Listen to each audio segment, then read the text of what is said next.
विधानसभा पार्श्वभूमीवरती नाशिक निवडणुकीच्या प्रचारासाठी पंचवटी येथील तपोवन मैदान येथे शुक्रवार दिनांक 8/10/2024 रोजी पंतप्रधान नरेंद्र मोदीजींची जाहीर सभा आयोजित करण्यात आली होती। त्यावेळेस व्यासपीठावरती केंद्रीय मंत्री रामदासजी आठवले, माजी केंद्रीय मंत्री भारतीताई पवार, राधाकृष्ण विखे पाटील, भाजप प्रदेश अध्यक्ष चंद्रशेखर बावनकुळे, अजित पवार गटाचे छगन भुजबळ, शिंदे गटाच्या नेत्या निलिमाताई गोरे, अमर साबळे, मंत्री गिरीश महाजन आदी मान्यवर मोठ्या संख्येने उपस्थित होते। मराठी भाषेतून आपल्या भाषणाला सुरुवात करण्यात आली। त्याचप्रमाणे या ठिकाणी महाराष्ट्रात सावरकर आणि बाळासाहेब ठाकरे यांच्याबद्दल या ठिकाणी आदर व्यक्त करून या सभेमध्ये शेतकऱ्यांचा सन्मान, विविध वाढ करून देणे, त्याचबरोबर गरिबांशी पक्के गरीब मिळवून देणे, संविधान प्रकरणी काँग्रेसचे या ठिकाणी खोट्या पद्धतीचे माहिती देत त्याबद्दल त्या ठिकाणी उघड स्पष्ट चर्चा केली। त्याचबरोबर ओबीसी एकटावले आणि देशात सर्वसामान्यांना न्याय मिळेल या ठिकाणी करण्यात आले।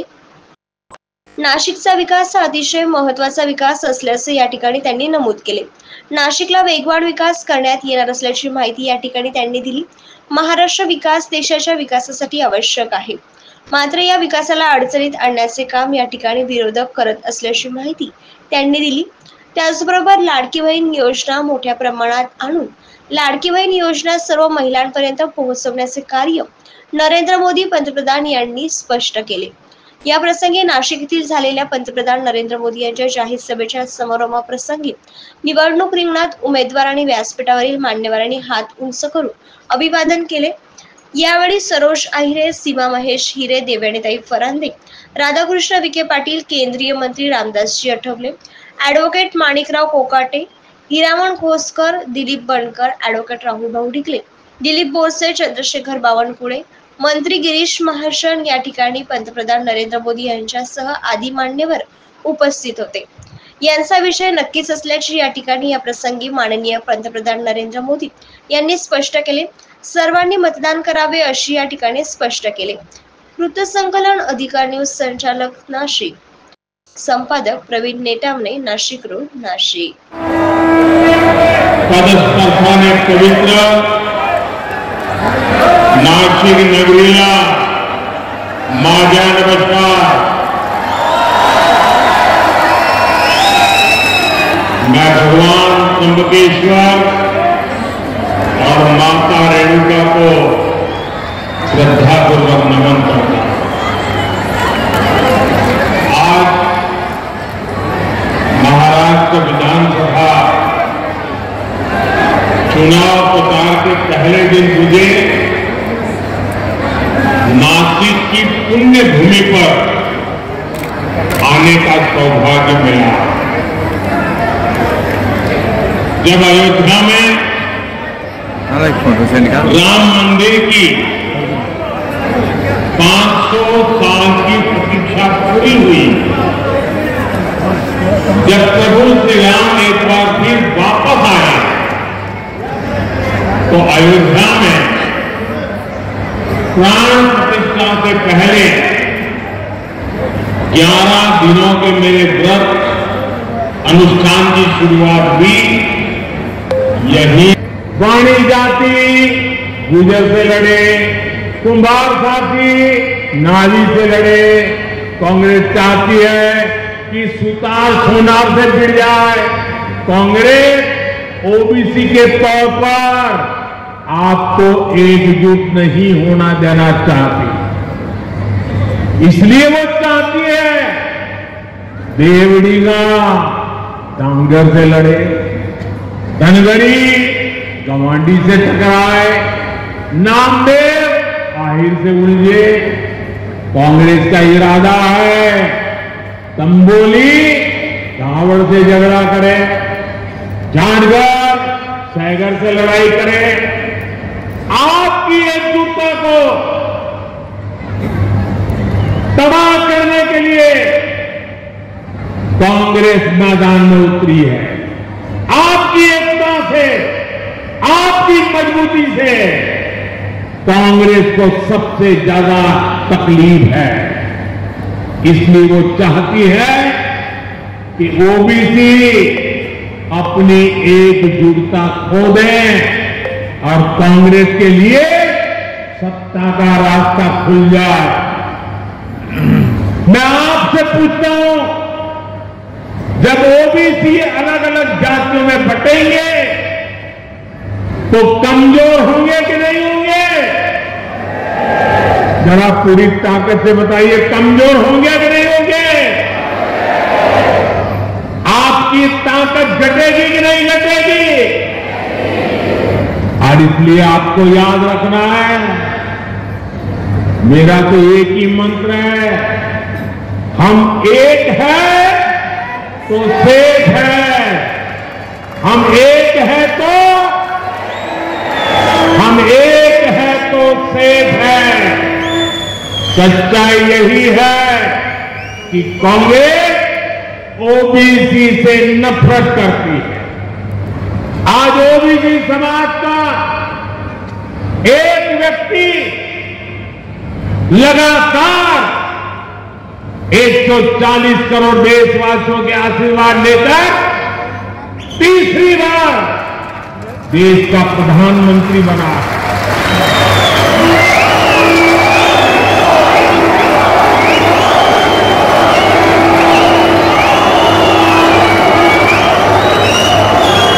कांग्रेस को हजम नहीं हो रहा है। ओबीसी छोटी जाति का वो कैसे प्रधानमंत्री बन गया और 60 साल के बाद तीसरी बार बनने वाला बन गया? उनको नींद नहीं आ रही है और इसलिए गुस्सा ओबीसी समाज में निकाल रहे हैं।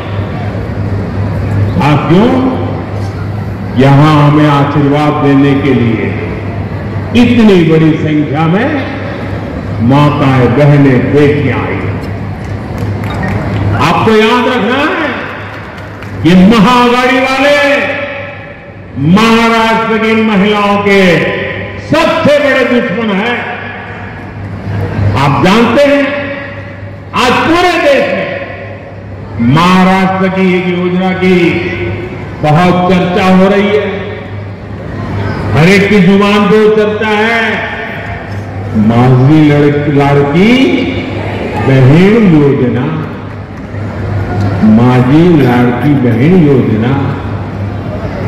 हमारी बहन बेटियों को इस योजना का लाभ हो रहा है, लेकिन ये जो कांग्रेस और अघाड़ी वाले हैं, इन्हें इस योजना के बहुत तकलीफ हो रही है। इस योजना को बंद कराने के लिए ये लोग कोर्ट तक चले गए हैं। भाई और बहनों, बीजेपी और महायुति महिलाओं के सम्मान और प्रगति के लिए समर्पित है। केंद्र सरकार की नीतियों से आज महिलाएं सशक्त और समर्थन बन रही है। हम 3 करोड़ बहनों को लखपति दीदी बना रहे हैं। महिलाएं आज ड्रोन दीदी बन रही है, देश की प्रगति में सक्रिय भूमिका निभा रही है। आज हम गरीबों को प्रधानमंत्री आवास दे रहे हैं, तो वो भी घर की महिलाओं के नाम पर दिए जा रहे हैं। अभी केंद्र में नई सरकार बनने के 100 दिन के भीतर ही हमने 3 करोड़ नए घरों को भी मंजूरी दी है। अच्छा, मेरा एक काम करोगे भाई? जरा हाथ ऊपर करके बताइए, मेरा एक काम करोगे? पक्का करोगे? देखिए, आज चुनाव में आप लोग घर घर जाने वाले हो, हर गांव जाएंगे, मोहल्ले में जाएंगे, लोगों से मिलेंगे। अगर आपको कहीं पर भी कोई परिवार कच्चे घर में रह रहा है, कोई परिवार झोपड़पट्टी में रह रहा है, तो उसको जाके कहना कि मोदी जी ने मुझे भेजा, अब तेरा घर पक्का बन के रहेगा। ये कहेंगे और उसका नाम पता लिख करके मुझे भेज देना। देखिए, आप ही मेरे लिए मोदी है। आप जाकर के वादा कर देना, मैंने ठान के रखा है, मैं गरीब के पक्के घर बनाऊंगा। हमने महिलाओं को विधानसभा और लोकसभा पहुंचाने के लिए नारी वंदन अधिनियम भी पास कराया। यानी जिन बहन बेटियों को कांग्रेस इतने दशकों तक शौचालय और सुरक्षा तक से वंचित रखा, अब वही विकसित भारत का चेहरा बनेगी। सातवें चुनाव एक और महाराष्ट्र के भविष्य का चुनाव है, साथ ही ये महाराष्ट्र के सम्मान का और स्वाभिमान का चुनाव भी है। एक और बीजेपी और महायुति है, जिसके लिए मराठी संस्कृति और इतिहास ये हमारी आस्था के केंद्र है।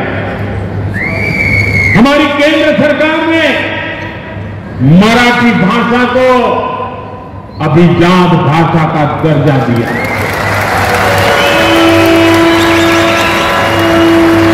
हमने मराठी को वो पहचान दी, ये महान भाषा जिसकी पहले से हकदार है।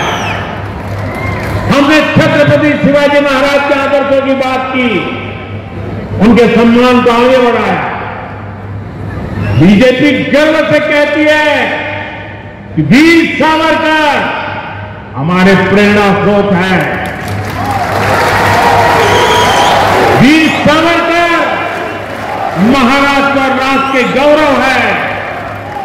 लेकिन दूसरी ओर कांग्रेस और उसके पीछे लगे महाआघाड़ी के लोग, आप इनकी सोच और मानसिकता देखिए। कांग्रेस ने कभी मराठी भाषा को अभिजात भाषा का दर्जा नहीं मिलने दिया। कांग्रेस के लोग घूम घूम कर वीर सावरकर को गाली देते हैं, कांग्रेस के नेता गाली देते हैं। महाराष्ट्र की धरती पर आकर के वीर सावरकर का अपमान करते हैं।